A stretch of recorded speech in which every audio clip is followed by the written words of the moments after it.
来看政治新闻，标题要争取国民党总统提名的鸿海集团创办人郭台铭，即马伫日本访问，伊捌伫面前的公布访问美国的影片，伊认讲台湾需要一个真正的 CEO， 也就是执行长，将台湾当作公司来经营。不过国民党秘书长黄健庭表示讲这党内态势已经真明显人选就是新北市长侯友宜，即马引起一寡名嘴的警惕讲。过党的又搁互人仙人跳这黄健庭赶紧就解释讲侯友宜是党内共识，讲过党是第二阶段要考虑的人选，最后再来进行费力的阵营的震撼。讲要争取国民党2024总统大选提名的鸿海集团创办人郭台铭，早日要去日本进行科技经济混跨之路。第二站嘛，伫咧人民社公布去美国影片，认为世界当伫咧快速转变，面对后一波科技经济挑战，台湾敢准备好啊？台湾不能变成亚洲的弹药库，台湾变成亚洲的科技岛。台湾是需要一个很棒的 CEO，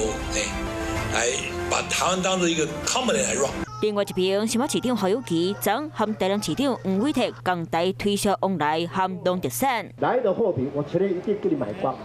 买不光的话，就不是新北市的气候。今嘛传出新北市议会按上将6月总结权提早到4月底，和党主席朱立伦会当紧处理定调作业，因为侯友宜已经靠国民党内部认为是2024总统大选上强的人选。国民党的党内现在大概态势也非常明显，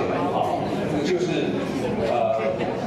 侯友宜市长。不过这话和各界拢伫咧注意，民粹将领放就讲，这是伫咧算倒一招，所以贵党的各方先人跳嘛今天拿赢，公道也是国民党上来行。还没有正式宣布征召谁的时候，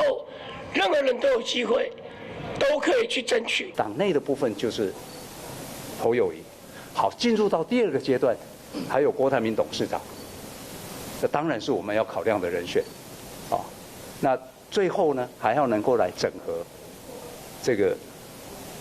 非绿的阵营。黄健庭昨下晡赶紧解喙出面驳回，拿赢敢若烦恼，人伫咧国外郭台铭会倒弹影响提名节奏，互2009年拿赢提名乱象历史重演。